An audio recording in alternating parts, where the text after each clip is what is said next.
എല്ലാവർക്കും ഈ വീഡിയോയിലേക്ക് സ്വാഗതം. ഇന്ന് രാവിലെ അപ്പൻ ഒരു പണി വന്നിട്ടാണ് പോയത്. എനിക്കും അമ്മയ്ക്കും കാന്താരി പറിക്കാൻ.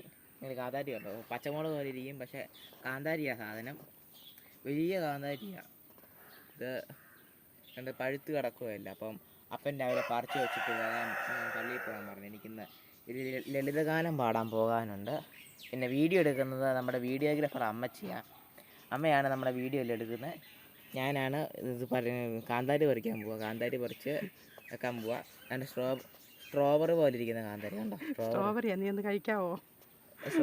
എനിക്ക് ഇത് എരിവുള്ള സ്ട്രോബറിയാണ് അമ്മച്ചി. നിനക്ക് സ്ട്രോബറി പോലെയാന്ന് തോന്നിയെന്ന് പറഞ്ഞു. പണ്ട് കുഞ്ഞായിരുന്നപ്പോൾ ചേട്ടയെ പറിച്ച് തന്നിട്ടുണ്ട് കാന്താരി മുളക് സ്ട്രോബറി ആണെന്നും പറഞ്ഞുകൊണ്ട്. ആണോ? കുഞ്ഞായിരുന്നപ്പോൾ. ആർക്കും നിനക്കോ? കളയാ. ഈ ഒരു കാന്താരി താഴെപ്പോയി. സ്ട്രോബറി ഞാനിത് പിടിക്കാം, നീ പറിക്കേ. കൊട്ട പിടിക്കാം. പറ. കാന്താരി ഇത് കണ്ട, ഇരിക്കുന്നത് കണ്ട, ചുമന്ന് കൊടുത്ത് തക്കാളിപ്പഴം പോലെ ഇരിക്കുന്നത്. സ്ട്രോബറി മാറി തക്കാളിയായോ? സ്ട്രോബറിയും തക്കാളിയും എല്ലാം വാങ്ങിച്ചു. ഞാൻ പല പേരിട്ട് വിളിക്കും അല്ലേ? ഒരു കൈ കൊണ്ട് പിടിച്ചിട്ട് പറിക്കേ. കഷ്ടപ്പാടാന്നേ കാന്താരി പിടിക്കാൻ. ഇതാണിത് കണ്ടോ, നല്ല കാന്താരി. അമ്മ ഇത് ഉപ്പിലിട്ട് വെക്കും എന്നാണ് പറയുന്നത്. ഉപ്പിലിട്ട് വെക്കും, അച്ചാറിട്ട് വെക്കും. ഇനി അടുത്ത കാന്താരി അച്ചാറൊക്കെ ഉണ്ടാക്കുന്ന വീഡിയോ കാണാം. ഇനി നമ്മൾ ഈ കാന്താരി പെട്ടെന്ന് പറിച്ച് തീർത്തിട്ട് അടുത്ത കാന്താരിയിലേക്ക് പോവുക. എല്ലാ കാന്താരിയും പറിക്കാനുള്ളതല്ലേ, അപ്പം ഞാൻ മറ്റേ കാന്താരിയിലോട്ടും കൂടെ പോകണം. വലിയ കാന്താരി പറിച്ച് കഴിഞ്ഞ് കണ്ട് ഇത്രയും കാന്താരി കിട്ടി. കണ്ടേ, ഒരു കാന്താരി ഇത്രയും കാന്താരി കിട്ടി. അതാണ്ട് ഇത് നമ്മുടെ അടുത്ത കാന്താരിയിൽ എത്തിയിട്ടുണ്ട്. പച്ചമുളകിനെക്കാട്ടിലും 2 ഇരട്ടി മുഴുപ്പുള്ള സാധനമാണിത്. അതുകൊണ്ട് അതിൻ്റെ തോരണം പഴുത്തിട്ടുണ്ട്. കണ്ടേ, അമ്മ പറയുന്നത് ഇത് നമ്മൾ കറി ഒക്കെ ഉണ്ടാക്കുമ്പോൾ 4 പച്ചമുളക് ഇടത്തില്ലേ, അതിൻ്റെ അകത്ത് ഇത് കൂട്ട് ഒരെണ്ണം വിട്ടാൽ മതി എന്നാണ് പറയുന്നത്. അപ്പോൾ നമുക്ക് പഴുത്ത് തന്നെ ആദ്യമേ പറിച്ചേക്കാം. ഈ ആഴ്ച പച്ചമുളകൊന്നും മേടിക്കുന്നില്ലെന്നാണ് പറഞ്ഞേക്കുന്നത്. അപ്പൻ്റെ അത്രയും പൈസ ലാഭിക്കാൻ അമ്മ നോക്കുക. ഇത് കണ്ടോ, എന്നാ വലിയ കാന്താരിയാന്ന് നോക്കി. ഇത് കാന്താരിയാണോ പച്ചമുളകാണോ എനിക്ക് തന്നെ സംശയമാണ്. 4 പച്ചമുളക് പറിച്ചപ്പോൾ താഴ്ഭാഗം അത്രയും ഇറങ്ങി.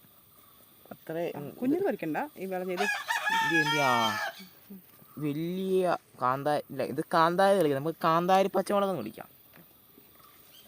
വേണ്ടേ, വലിയ അതിനും ഒരുമാതിരി ഒരു ഇംഗ്ലീഷിലെ മുളകുണ്ടാകും വെച്ചാൽ അതേപോലെ ഇരിക്കുന്നു. ബജ്ജിമുളകാണോ? അതേപോലെ തോന്നുന്നു. ഒരു ബജ്ജിമുളക് കണ്ടോ, നമ്മളെ കുഞ്ഞ് ബജ്ജിമുളക് കണ്ടോ. ഇടയ്ക്കൊക്കെ ഓരോന്നൊക്കെ ഉണ്ട് പറിച്ച് ഓരോന്നല്ല, ഒത്തിരി ഉണ്ട്. ഒരു 10 എണ്ണം ഇതിൻ്റെ അകത്തുനിന്ന് പറിച്ചാൽ നമുക്ക് 2 ആഴ്ചത്തിന് പച്ചമുളക് മേടിക്കണ്ട അല്ല അമ്മച്ചി? വേണ്ടേ, പച്ചമുളക് വേണ്ട. ഈ ആഴ്ച ഇനി പച്ചമുളക് മേടിക്കണ്ടല്ലോ. ഒരെണ്ണം ഇട്ടാൽ മതി, 1 2 എണ്ണം. ഇത് ഇവിടെ ഉണ്ട് കപ്പകളല്ലേ. അമ്മയ്ക്ക് പറമ്പ് മൊത്തം പല പല കൃഷികളാണ്.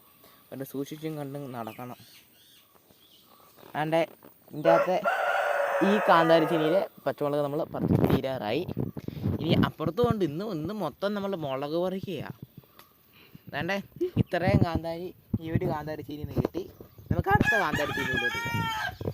വേണ്ടേ, ഇതിൽ കൊണ്ട് ഇഷ്ടം പോലെ ഇത് കുറച്ച് നാളായതേ ഉള്ളൂ.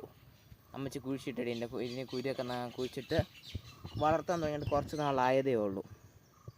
എൻ്റെ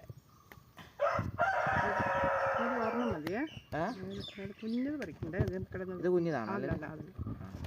ഇത് പറിക്കട്ടെ. ഇതോ? നമുക്ക് തീരുമ്പോ പിന്നെ പച്ചമുളക് വാങ്ങിക്കണ്ടല്ലോ. പിന്നെ ഇതിൻ്റെ ഇടയ്ക്ക് താഴെയായിട്ട് 2 പച്ചമുളകും കൂടെ നിൽക്കുന്നുണ്ട്. അതും കൂടെ അങ്ങ് പറിച്ചേക്കാം. പച്ചമുളക് വേണ്ട, മുണ്ടമുളക് കിടക്കും. അതും കൂടെ അങ്ങ് പറിച്ചേക്കാം. 2 എണ്ണേ ഉള്ളൂ. 3 എണ്ണം. ആ, 1 കൂടെ ഉണ്ട്. 4 പച്ചമുളകും കിട്ടി നമുക്ക്. 4 പച്ചമുളക്. മുളകിന്റെ വിളവെടുപ്പ് അവസാനിച്ചു. ഇല്ല, ഇനിയുണ്ടെന്ന് പറയാം. അടുത്ത ഇനി 1 കൂടി ഉണ്ടോ?